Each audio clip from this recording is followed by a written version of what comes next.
This is The Signal. I'm Adam Walsh. Today we are talking about defense spending. The federal government is, doing a lot of spending, and it wants to spend 5% of GDP on defense by 2035, which I did not do this math, but this means spending roughly $150 billion per year on defense. So through this hour, we will hear from local folks. So we've got a guest with the Council of Canadian Innovators, someone here from NewDoc, also someone from Kraken. But first, I do want to go to a former leader of the Conservative Party of Canada and military veteran, Mr. Aaron O'Toole, who joins us on the line. How you doing, sir?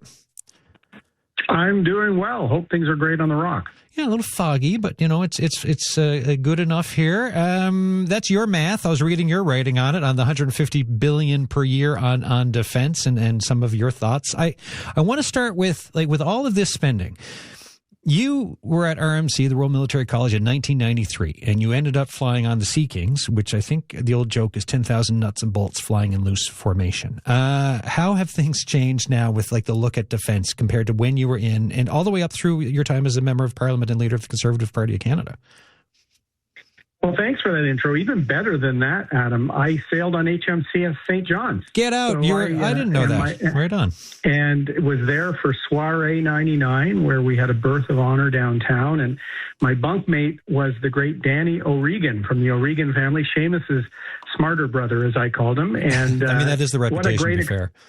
What a great experience for me to sail with so many Newfoundlanders and Labradorians and do fisheries patrols off Grand Banks, land on Hibernia with our aircraft. But enough of nostalgia. At that time, defense was not considered a priority. So at the end of the Harper government, which I was a cabinet minister in, we were probably just over 1% of GDP, and our commitment to NATO is 2%. And I was a bit of a broken record in Ottawa, saying if Canada wants to be a serious voice at NATO and in NORAD with the United States, we have to live up to our commitments. And part of that is pay for the men and women in the Canadian Armed Forces. And I was glad to see Prime Minister Carney increase pay and benefits to military families. But the other part is equipment and capability. And we were letting that languish, particularly bad under Mr. Trudeau, to be honest. But, Conservatives don't have anything to brag about either. This has been something that's been neglected really since the Mulroney days. And both main parties bear a bit of responsibility.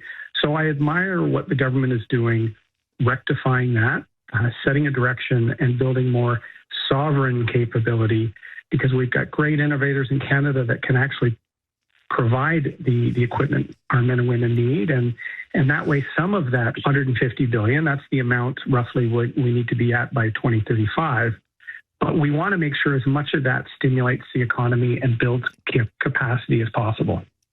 So, Mr. O'Toole, recently we had this submarine announcement, and this is one of the reasons, too, why I wanted to invite you on the show. I heard you on The Current. I've also read some of what you're writing. You name-dropped Kraken, which is a local company. So this announcement comes, Canada is going to buy up to 12 German subs. Now, this is going to take a while to do. And your point was okay, once we get to 8, what about how warfare is changing, how technology is changing, and when you can look at autonomous type purchases that aren't staffed by people? Could you just talk about the opportunity that could exist for companies like Kraken here in Newfoundland and for other companies to get into the defense game if we start to look at things a little bit differently for the changing face of warfare?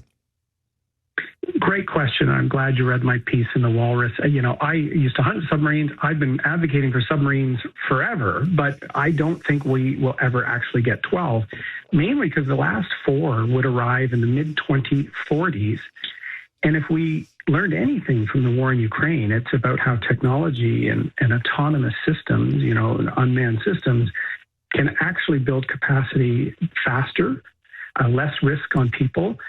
And Newfoundland should be really proud of Kraken. It's the world leader in autonomous subsurface systems to the point that, Australia's new autonomous submarine that I talk about in my Walrus piece and in my Blue Skies Substack, most of that is provided by Kraken. So an American solution by a company called Andro sold for multi-billion dollars to Australia to patrol their approaches. They're in a dangerous neighborhood in Southeast Asia and Indo-Pacific. And a Newfoundland-based Canadian company is the lead component of that system. So I've been saying, why don't we realize that, build our own that could be in the Northwest Passage in our Arctic 6 years before the first sub arrives? We'd be crazy not to do this, Adam. And, the foundation would be the Krakens of the world. But if Australia has their ghost shark, as it's called, why don't we have the narwhal? Yeah. An equally cool name for an Arctic autonomous submarine. And this would allow us to have a presence in the Northwest Passage much faster. And it still means we'd have the submarines, but they would be operating in conjunction with autonomous systems that are cheaper, faster. And now that we've got the money and the budget over the next few years, let's get her done.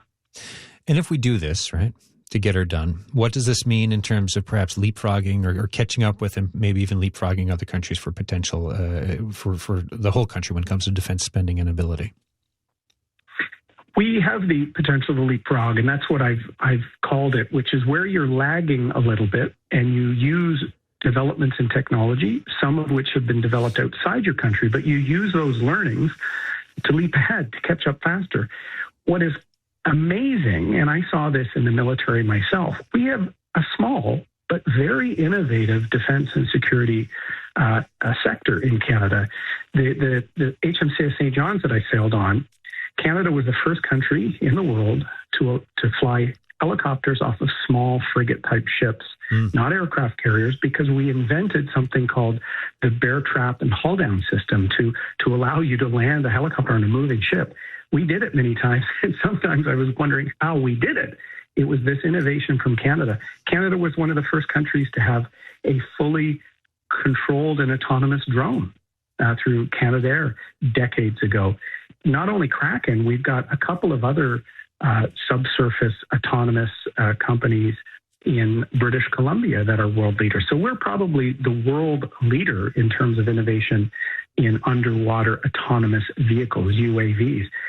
But they've never had a domestic customer that was reliable. Canada wasn't buying a lot of stuff, so they had to sell overseas. That can change now. So I really do think this is not a make work project when these companies are already world leaders. It's about leveraging what we're doing at home and having systems that can patrol our oceans, our land masses in terms of aerial drones.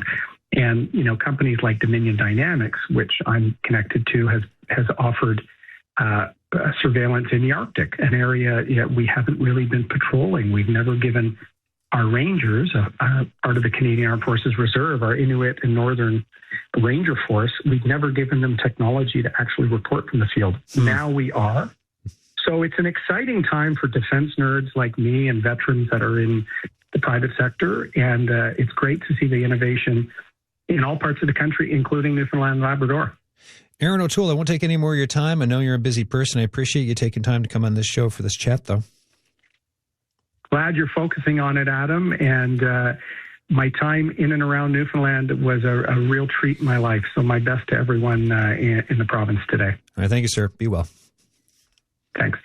Aaron O'Toole there, former leader of the Conservative Party of Canada and military veteran. You were listening to The Signal.